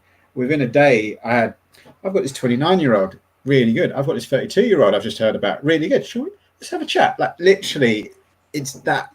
There's all these opportunities that come up. So I'd like to imagine that this wasn't a one-off, and I don't think it's a two-off. I think that there's going to be a constant opportunity to do stuff and share great things and different things, that the key thing you wouldn't normally get. And that's what the aim of what I do. It's what the aim of what Jake does. So the two together, we hopefully will bring you lots of stuff. And now you can tell, because I'm rambling, I've had a few to drink. No, Dan, 100%, mate. And going back to what I said earlier, guys, if you watch the video, Dan's really just reiterating what we say in the video, because that's how we came together. That's why we got along so well. That's what the whole project's about. It's what Dan's business is about. It's what my business is about. Vin, it's ultimately what you're about, because all you do really is share whiskey. Like you say, it's your passion. So, I think that's why we're all here. I think it's lovely to be able to share this sort of stuff. One thing that I would say now, whilst I've got your audience captive, Dan, you put me in it earlier, so I'm going to put you in it now. One thing that we've been struggling with is figuring out how we do the next battle and what it's going to be, because ultimately you guys keep growing in numbers, which is awesome, and we love that. But what I don't want to do is have another sort of, ultimately what I felt was a bit of a risky situation last time, because I didn't know what was going to happen. We didn't know what the outcome was going to be. Now I'm chuffed that it's gone down well, but I want to knock it out of the park even more this time. Now, what I've suggested to Dan on a few occasions, and what would be really interesting here to, what you guys think, is I think it'd be good to sort of put a few different ideas out there. So if I source, say, 5 different casks, and I try all of them, and I give my seal of approval on them, and I get the rough numbers on each cask, and I put them forward to Dan, would you guys then be interested on voting which bottle gets bottled for a certain month? Now, obviously, that maybe gives us the option to do it on a subsequent month, separate to your £50 every 2 months, and maybe it's a £60 or a £70 bottle. Maybe you just want to keep it at that £50 level. I would personally be really interested to hear what you guys think. Let Dan know, let myself know. It ultimately just frees us up to sort of figure out what direction to go in a little bit more, because we got some really interesting stuff. One thing, Dan, that I've just had samples through for that I think you'll love is Aberfeldy. A great name. You rarely see it from independent bottlers, particularly named Aberfeldy. You see it as Pitterly quite often. But Aberfeldy that is named, that isn't watered down to the same level that the distillery bottlings are. I love it. It's really interesting. But we've got other stuff as well, like I say, and ultimately it's down to you guys. So if it's something you're interested in, please let us know. Tell Dan, tell myself. And like I say, I can put together a little list and we can figure out something that works. Make a single malt from multiple casks from the single. Can you not yes, make a single that is also an option too. Yeah, because that's the one problem we have with this is the whole, it can't be part of the members club because we're too big for a single cask, unless someone quickly finds some sherry butts before we're too big. Well, this is it. Whiskey Shared, we can absolutely do that. We do a small batch blend of a single malt whiskey. Not a bother. Yeah, we can do that, or we can do a blended whiskey, or just a blend. We've looked at all different sorts of things, Dan and I, and we will absolutely continue looking. So it's not a question of if it happens, I think, but when it happens. I think that's fair to say. That's it. We're trying to find the right way, and I quite like that idea of a competition. It's something a little bit, and the new Dram Drinker said earlier about, would you run a competition and allow someone to pick your bottle? It may be that it's one person, it may be it's a group of people, everyone, the whole membership gets to decide. Yeah, there is definitely something in this. I still don't know what direction we're going to go in and how we're going to expand, because like Jake, I know I have Tom to help. He does the visual stuff, but he's freelance and he only has a certain number of hours. He does a hell of a lot more than what the hours he has. He is a fantastic member, but there's two of us. And there's a hell of a lot to do running the club as we get bigger, and festivals now. I didn't realize how difficult a virtual festival would be. Kind of regretted that one. And we'll come back to that at the end, because I know Anthony keeps on bringing that one up. Anthony and Nikki keep bringing that one up, so I will talk about that later on. And Graham, yes, you definitely have tried December's bottle and got a couple more, haven't you, buddy? Right then, gents. I suppose I'll ask if there's anything else now. Unfortunately, I do have to go. I've now got 2 missed calls. So if there's anything else anyone would like to ask or comment on, or anyone that doesn't like the whiskey, again, please let us know. I'm always open to criticism if it's, not too harsh. But no, ultimately, it's your thoughts. It's important to hear what you guys think about it. So please let us know. No, thank you, buddy, for creating the great whiskey and coming on and sharing and chatting with us. It's been don't be silly, man. Look, thank you, Dan. It's always a pleasure. And Vin, first time on your channel officially, man. I really enjoyed this. Well, we're actually going live on Summerton at the moment, to be fair. But it's on your channel, Dan. Oh, sorry. Yeah, whole new channel. Woo! It's nice. Part of the thing that I'm able to do now, which is pretty awesome, I'm exploring it kind of generally, is that I can attach myself to other people's entities very, very easily, as we found out today, isn't it, Dan? It's like, no passwords exchange or anything. It's just like, yep, you can do it now, and I can stream anywhere. So that's pretty good. So I've come here as kind of like a plug myself a little bit, but also as a member of Summerton. But I can do this even without me on the screen. No, you've got to be on the screen, buddy. Yeah, I like being on the screen. It's something that I've taught myself to do. Yeah, it's what we're all learning to do. Has anyone seen any of our social media for the last 2 years? They'll have noticed that there was the complete devoid part of anything that we were doing. It's only recently I've actually allowed my face to be on it, and it's only in videos. So yeah, we're all learning.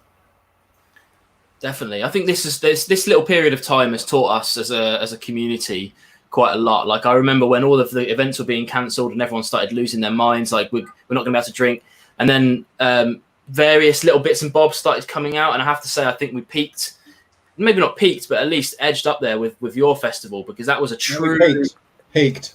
Well, I'm hoping that you'll do better, is what I mean. We'll see. But to have that kind of pack turn up, like, it was like, I'll even be honest with you, I remember when you first told me about it, and I was just like, this is a lot, man. This is going to be hard to pull off. And then out of nowhere, this box turns up with whatever, like, was it like 13, 12 drams, something like that in it, snacks, water. And I was just like, I mean, he's done it. He's done it. Yeah, that wasn't easy. That was not. Yeah, I'm glad I've had a couple of weeks break since then.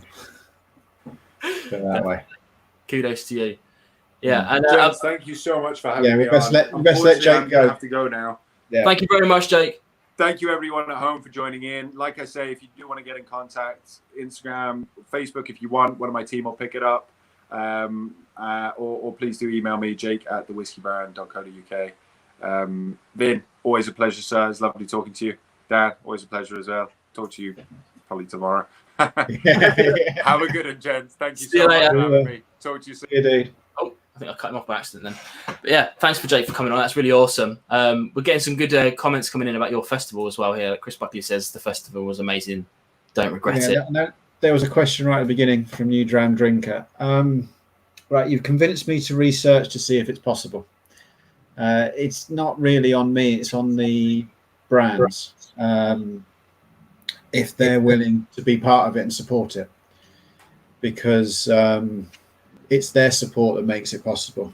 So what I've done is I've taken the responses that you guys have given in the quiz. Tom, actually not me, Tom, he's made this beautiful information pack. We're now going out to brands and seeing, do they want to be part of it? Now, I believe, from when I used to be a marketeer and a salesman for brands, I think, yes, this makes sense. But they have to make their own decisions. And the other problem we have is I like working with small brands quite a lot of the time. It's what we do with the club. It's what I try to do with the festival. Hopefully you saw that last time, trying to bring new experiences. They don't have marketing budgets. It's very difficult for them. So we're just going to see what's possible. And if it is, I'll try and get it a little bit more crafted before I share with you what we're doing, because we rushed everything last time to get it out and we didn't know what was going to happen in 2 months' time. When I first told you about it, I think I had 2 brands saying, yeah, I think I can do this. And that was it. I'd like to be a lot further down the path. And then if we can, then we go, we'll share it with everyone, we'll get you involved, trying to evolve a little bit, add some other elements to it. Because I assume people are going to copy us. You'd have thought they would, because now it's been proved that it can be done. Why don't other people try? I believe we are still the biggest whiskey event of the year so far in terms of attendance. There's only one event that has the potential to beat us going on this year, and 2 actually, our second one. So there should hopefully be something.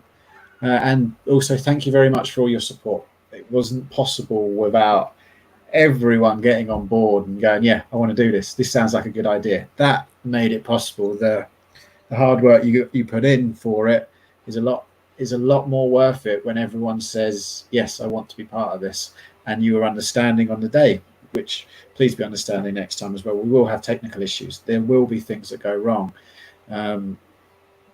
We will try our best to cover every eventuality, but it's just not possible, particularly in this virtual system. When electronics go wrong, they go wrong. If someone's car breaks down on the way to a festival, one of the brands, there are a load of other brands that are going to be there, kind of thing. When the festival drops, online, then it's gone. What's a virtual festival? Yes, that I agree completely. What's a virtual festival without whiskey?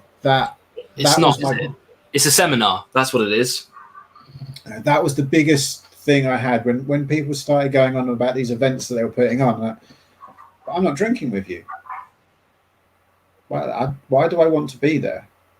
I don't need a monologue about the brand. I can read it in 5 minutes. I want to be drinking with you, tasting it, and then I'll come with you on the journey. And I think that's really key. And I will try to replicate that going forward, and we'll see. So, is that enough on the festival? I mean, it's going to be a thing. People are going to be expecting it, I think, even when we're back doing normal stuff, because the virtual festival is such a great idea. It includes people from all over the country and even abroad. I mean, people were traveling miles and miles and miles to come to like the big London festivals, for instance. Even for me, if I go down there, I mean, I tend to go up and down on the same day, but that's still 30 quid on train tickets alone, let alone the £100 ticket to get in. I mean, your festival for members, it was very extremely reasonable. If anyone bought that original members ticket for the physical festival, you got such a deal. I love that. It just shows you get in there early, because I'm going to see if I can do something like that. Maybe there's a dram that only goes to the first 100 people that sign up. Maybe it's early bird discounts. I don't know what it'll be, but yeah, get in there early when we're doing something. That's the aim. Absolutely. But just some good feedback coming through here for the festival. But I think basically, like I said, man, even when we're doing fully fledged festivals again, if we're not doing virtual festivals after this experience, even when we can go back in, I think we need somebody to do it. Yeah, I think there should be one or two a year. I really do. I think there was one. There's one response I got from someone that actually convinced me to do it again, because up until that point, not gonna lie, it wasn't good for my health organising it. but I got this response from someone who said, I'm agoraphobic. I haven't left my house for 6 years, and I got to be part of a whiskey event, something I never thought I'd be able to be part of. And it was that was kind of like, yeah, I get it now. It's bringing it to people that can't come out. That's part of what this subscription is about, is bringing whiskey to people who wouldn't normally get a chance to be to get taste of that whiskey. Price is very important. I don't believe in overcharging people. Yes, the next festival might be a little bit higher price, but it's not going to be exorbitant when you compare it to what you pay for a virtual festival, a virtual tasting with a few samples. The whole aim is to be at a value that everyone can be part of, everyone can enjoy, and bring it to the masses. That's the aim, at least. Absolutely. Yeah, so talked about something that I don't know if it's going to exist now. Well, I mean, if it does, it does. I mean, it's been a learning experience, I guess, for everybody, including you. And I think the community would rally around it if it could happen. And if, especially me, I mean, I'll say now, if I can help you in any way, I will, always. So will be another guest host. That, for me, that was the most important thing, was getting other people on the screen, because I can talk to people, but who wants to hear me chatting for 10 hours? And don't say yes. I don't believe you. You don't. Yes. There's no one saying yes yet, and I don't think that's a lie. But that was the beauty of it, having someone like yourself chatting, and then we had Matt from the Dramble chatting. Then we had Matthew Wright coming along, Joe Wadsack, all that, and Colin, and everyone, Andy from Maltbox, Anthony and Nikki. Right, who've I forgotten now? I've started going through everyone. We had Amy from Whiskey Brum. Damn, who've I missed? I'm going to have missed someone. I'm not sure. There was a lot of people there. So people really came through. Yeah, and that's the key thing. It's getting different people's knowledge and conversation and chat and understanding of whiskey. That made it. And so it was our thing. So if you would be part of the next one, that would make my day. Absolutely, without a doubt. Perfect. I think that's been a pretty good stream today, though. I mean, we managed to get two of the brands on to talk about the current bottles. I know it's been a bit of a weird one this month because we have two different brands. But if people like this sort of content, if you want to hear from the brands who produce the bottle that's been sent to you, let Dan know. I mean, I'm not part of Summerton Club apart from being a member. But yeah, let Dan know, and we'll put stuff like this together for you if you want the content. It can be done. Yeah, I quite like drinking whiskey. Yeah, I mean, it's a couple of hours drinking whiskey when I would have done it anyway. But you get to talk to the community and be part of it, which is the whole point of the festival, right? It's just a condensed version of that. Very much, yeah, that's it. And everyone's got the bottle. Next time, everyone will have the same bottle. That's the important thing if we do it again. And we can drink it together. And don't forget, going to try it for members. We're going to try and do the club chat pub evening on Monday, so everyone can just come in. It's not about tasting an individual bottle. It's just like when you go with your mates to the pub and have a chat. That's the idea of it. You're all welcome. I'll put details on probably on Monday because I'm not very good at planning ahead most of the time, and get involved. Yeah, and that'll be is it a Zoom or something like that? You're doing like an everyone on screen vibe? Yes, it is. I'm probably going to ask who's got a Zoom premium account because I still don't. No, not me. Yeah, if anyone can help organise it, it's going to be more likely to go ahead. But yeah, I think that'll be pretty good. I mean, I never thought that Zooms with 30 people would work, but they really do. People are good at kind of keeping quiet when they need to keep quiet. I think is surprising about this whole thing. Someone's asking for hints, but maybe not. It's not best to put that in front of you because we've had a couple. No, I not peated for the next one because it's just too hot at the moment. Yeah, probably not. Peated, but I know that'll put people off. So. Well, the peated has been something I've been looking at the whole time, trying to find the right peated whiskey to go into, and it'll probably be a sherry, a ported whiskey, a red wine whiskey, peated whiskey, because it needs to be on the lighter side of it to help people in. But we're not there yet. The problem is there's still a number of brands that don't talk to us. We're still a small club, and so it's kind of based on what we can get hold of. But I wouldn't mind have this idea. I know we've gone really experimental for a while. I might just go for a traditional brand, just a really nice whiskey, something that just looks good on your shelf. I know it's not what we've been doing lately, but it's about a little bit of everything. That's what our whiskey journey is. So that's in my mind. I don't know if it's the next one or the one after, but we'll see. I can't give you more than that. No, definitely. I've really enjoyed myself tonight. It's been absolutely fantastic. Really good to try these ones. Hopefully it's encouraged a few people to open their bottles at least, because that's what this is all about. I open them straight away anyway, but yeah, especially this one is a really great example of what the club can do. And this was superb back in the day, and I'm really glad that people have got to get to try this. So it was a bit of a like when it was 2 different bottles, I can see why people would be like, oh, it's a shame they didn't get to try this, but this is an astounding whiskey to try. Such a good ABV. Yeah, it was a really difficult. When I realised I can't give everyone the same bottle, I was like, what do I do? It's got to be fair, and that's the only bottle I could think that there was a fair alternative. It's an exclusive. It's delicious. It's a unique thing you'll never get to try again, as is a single cask, and so that's an equal level in my opinion. Absolutely. Well, Dan, do you want to close up by saying a few words about Summerton? I'm assuming everyone here knows who you are, but if anyone's picking it up and you're not yet a member. No, thank you. We just share a journey through the world of amazing whiskey. We try and share new experiences, rare and unique whiskies.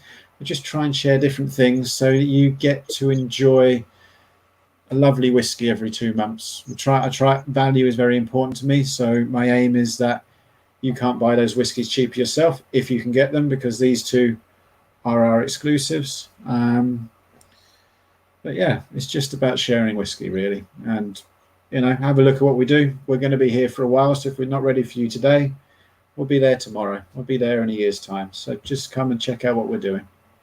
And how about you? Tell us a bit more about No Nonsense Whisky. Oh yeah, thanks. I'm a vlogger, I guess you would say. I have a YouTube channel called No Nonsense Whisky.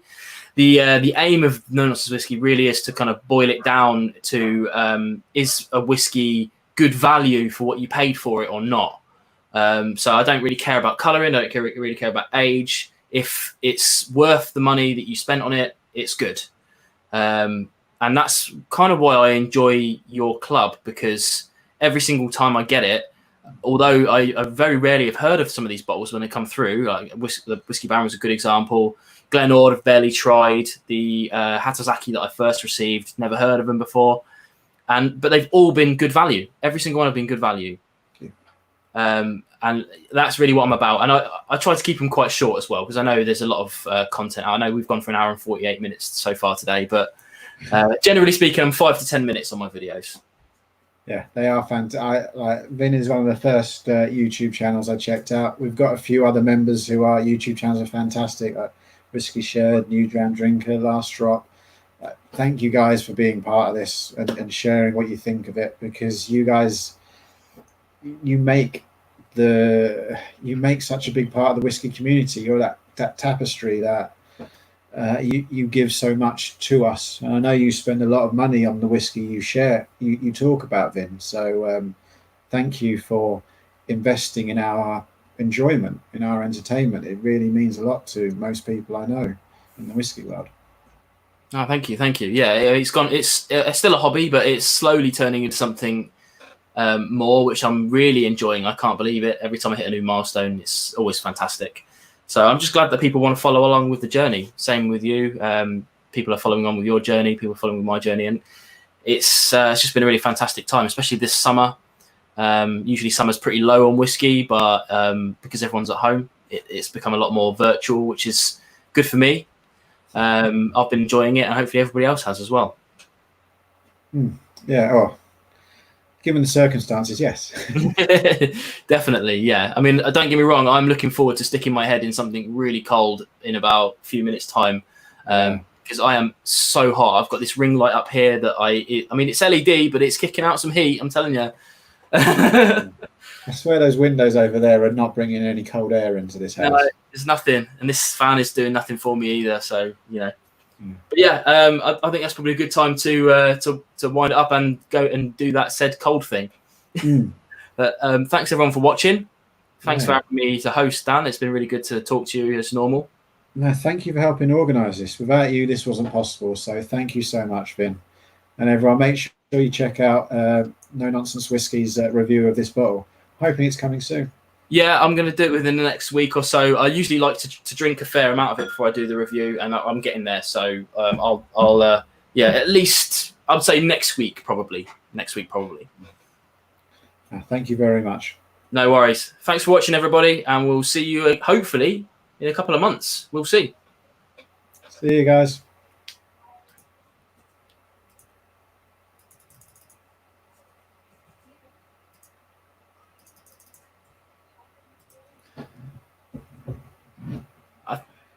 I think we're still live, but it's all I do too. it's all just like stopped on my end. trying to close it down. My whole Chrome has crashed. Well, don't worry. I'm going to carry on drinking. So that was always the plan. I'm not entirely sure why. Yeah, like my computer seems to just stop working. I'm not sure. Well, we're going to carry on going until I figure out what's going on. So, yeah. If you want to watch me drink, that's kind of what the virtual festival was. Let's see if we can sit down and get drunk over 10 hours. I've probably actually drunk more tonight in this last 2 hours than I did over the whole festival. I was so worried about managing the tech that I only had half of each of the drams, which, as I was saying to people at the beginning of it, was fantastic because I got to, a couple of nights later, I was catching up on Westwell. I really liked the new series. I was really geeky and liked the world that they created. And I got to go through and taste everything from the festival again. And it was a lovely evening. A little bit of a headache in the morning. Well worth it. Okay, so I don't know why, but my mouse has stopped working, but I've managed to shortcut it on the keyboard now. So we are going to end the broadcast there. But thanks everyone for checking it out. Guys. No idea what happened there. We'll see you again on another video. See ya.